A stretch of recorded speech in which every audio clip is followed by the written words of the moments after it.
A stranger friend, a stranger passed by, not a friend indeed. Unonzaniyo? Edwin Magwa. Edwin Magwa. Unogaro? Number 3 Sunday Street, Bari National. Kwamarowa. Yeah. Sandara anonzani uyu. Unozwana ni Peter Malembe. Deputy Malembe. Yeah. Deputy Malembe rewe. Anobayimbwa Dogfather. Nomziri wandongomitawo. All right. Say ati kudhumuka. Ati nikudhumuka because ankerurira kuti aitamba Tefas parodhi paZBC kusvika uko.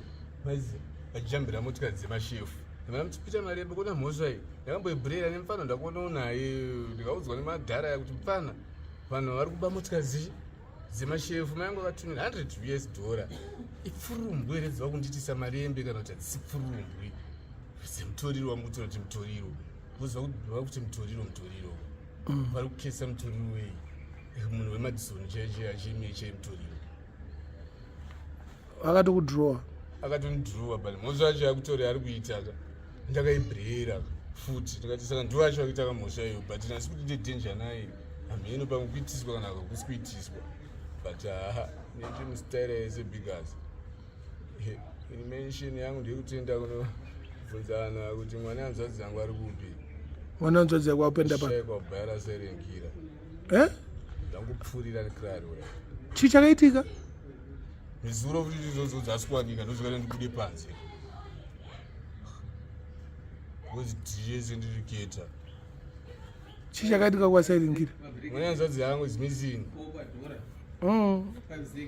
mukomana kana musikana mukomana missing hanzi chii amheno sheti racho draft racho asi anombonhonga anhonge kaform 1 because kune vamwe vanenge vapa business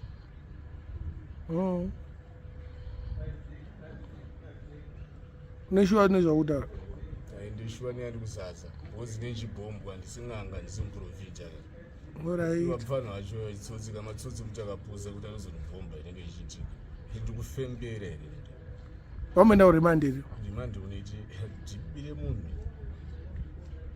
saka uyu anga achida kurova TFC hanzi tairova TFC angoti angotaura ega zvangu nongoti angodhumuka wega ndakumubvunza ndairova TFC kubva apa kusvika uku jabhira motikari dzemashefu dzemachii but zvakutaura zvese zvakabaitika kumashure kwangu inini mhosva dzene ndakambobhurira dzene ndisina kuita mhosva iyoyo ndaita kutosevha mufana wanga naye munzwa pandasangana nayo ndiwa ndaita kutosevha chita gombe chimawaneya wabhurira munzwa mudhara ndo pakatizvanza ndine jambira motikari ndatosiyiwa unobva nditeera kwamaruva pamwe padheni kwangu ndakuenda kudheni vanzi newe wongoripo pazheti fanira kuti ndoba naye mumzi yangu akatumira $100 majito akati mfana tenda mai vakwa vane love newe nokubuditsira $100 ndisoti majitiwa ndokupi ndowakandudza futi dhipi saka inaisi mhosva yangu kanjara ndinongopfuurira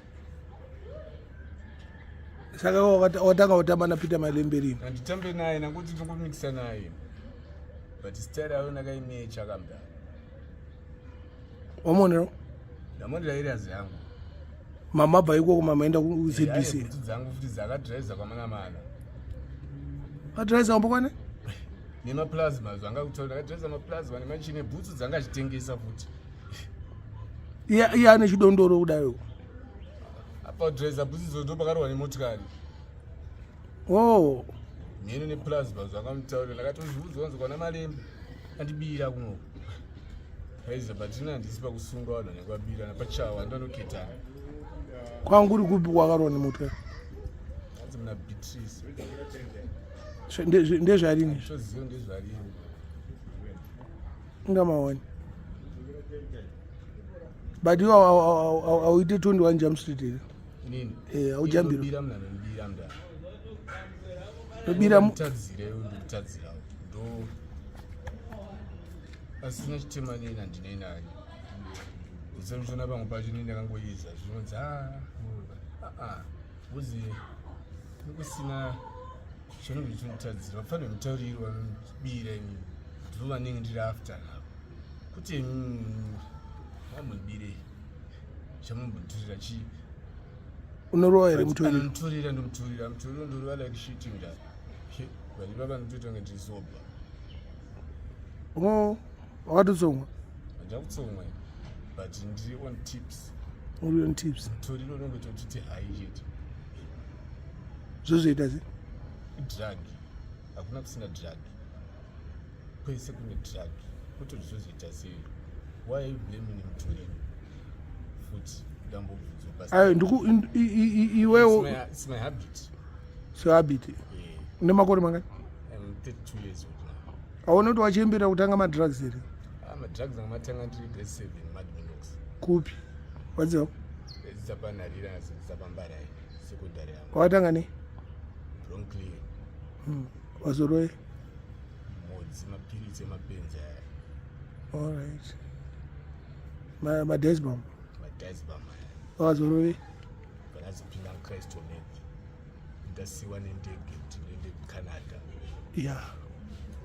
I'm a dancer by profession ndara. 20 years and I'm tumbuka dance company. Saka ina ndisisauro kutika agara pasi katipedzi nyaya yako kani kugara pasi. Big pocket kuti mnatengesa Christ, mnatengesa mbanje. Titadza kuti ati yangu kuti. Andisi military kuti banapa. Igara pasi ako. And you are based in Canada, isn't it? Gara pasi tipedzi zvati. Those who don't think about Christ from there. Zvi. 40. Zvokuti nini am based in Canada. Kuti ndiende kuCanada kuti kwanga muri based. Wafanira kuenda kuCanada. Unoitei? Ndaudziwa kuti ine dancer by profession. Waitamba nana Brian? Brian Geza. Brian Geza. Saka teacher wangu akaniticha contemporary. Akagumira vatiri isusu. Nomurespect asingaite Baba Fix. Ari kuBrian? I don't know kuti ari kuEurope pari which country zvamanje. But ari kunze kwenyika. Time isina kuona. But unogona kutamba kana uchiri kugona kutamba siyana nezvemutori. Ndomhanya majaife maiweka plus mune cultural center kakumapitikotu zero pazibude mndara anditi kungumiswa namapfano weday 1 ekuzovhundukoti apa pane hura pasina futi hura. All right. But me, I'm not interested about shoes because ndetubirwa bhutsu nawo ndakugaya kuti kadhireni kuti isadzukire kustodhati kuti mwana wananzadzi yangu asikuwanika kuti isheti anonzani tatenda awa tichaida chikunzwira anogara padheni penyu na Samazondo fakosi angauya kushow angauya kubhara serenkira. All right. Awa tine chikubvunzira samai manje aisipara here akakuroya aisipara but kutopita deep ane mutotora video interview that interview ideep futi if you want to work with me don't interfere with my family. Kunda kuita sevu andinongotara zvasoja love panapo sa zvesoja love bhozi vamwe vanenge vachiti pamwe ndikuda zvinhu zvesoja love so vanenge vachinitaurira not soja love. Saul akafa kudhara aizvishandira zvinhu zvavo not interested with that fucking shit is business. Vanotionereyo ngeiyo kunhu kwavo ngori inini. Don't believe in shakabu things. Mandidi Do your things guys in zvemshakabu things amundisiya kandakadaro but mada kundikirarisa futi atipi imhosva handisi kupikisa vanhu with the dog with the cat both are both animals. Ngwanzana ane 8 months singabude nakutanga kubuda nezvikaba sikabude mumba ndichigara nguti padheni ndomiswa nani saka manje madrugs acho unowaona kupi uchigara uri padheni? Ndikaona mari ndokwepa kamta. Unenge wawana kupi mari yacho? Ushamwana mangurenje? Ushamwana mangurenje? Matop shot angu. Ndo unomborowa naye? Ndaitomboya ndichivasapota. Vanoziva kuti pamwe ndopinga zvekupfurira zvangu. Ndisingapfuriri tichita kuti tichite papo. All right. Havaita bo. Chenda unoona shamwari yako Peter Malimbo. Apa ndichimbobvunzawo. Why man told that interview? Ndaona nga uyu ari kukunetsa ukaona. Peter Malimbo. Pane zvamandibvunze mimi, one critics and analysis. ayo zvanga zvichishamisa ka alright nanchikudhirowa alright ndada kuziva kuti both international movements makadii tiripo vamwe neage yangu vamwe ndogona kuzotongepanda kuskira but both of us ayo nanchikudhirowa because step yanga wachirowawo takatopinga kupfuura kufanira because takatomboita iyoyo asina kumirira kuti hanzvadzi dzavo kana kuti hanavanayo wavo vamwe mune muri part of the deal inini manje I used to see with Cynthia Mayanisha inini manje madleni iwe ke unonisungisa saka ari kukerura vane kuketura ndini here kana kuti vapfana ndiwe uri kukerura iwe kukerura waindoona aiva akukerura imwe dhipe ipapo ndini here kana kuti vapfana veni vacho aya uchienda kwauri kuenda unozvitaura zisirizvo waita bho watsamwa manje ababhonga ndakadhakwa nemutoriro yabo gremu yakuita mari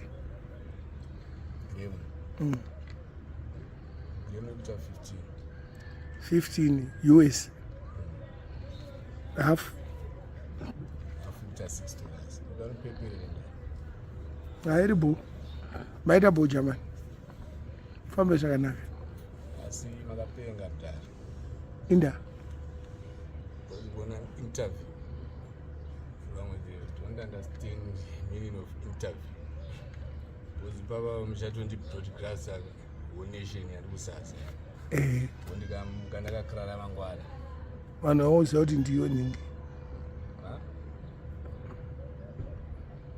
ari kubvunza angu because ine ndiri mhando yemunhu wese but ndichisapota munhu wese akusitodo kwako andiri ndakatotanga kutoidhomera chibaba chiri chipenyu pamwe ndatsove vachiniti vati vakakrarisa sawu futi because zvavanengazoti ima ndisi ndimera moyo handisi muvhela alright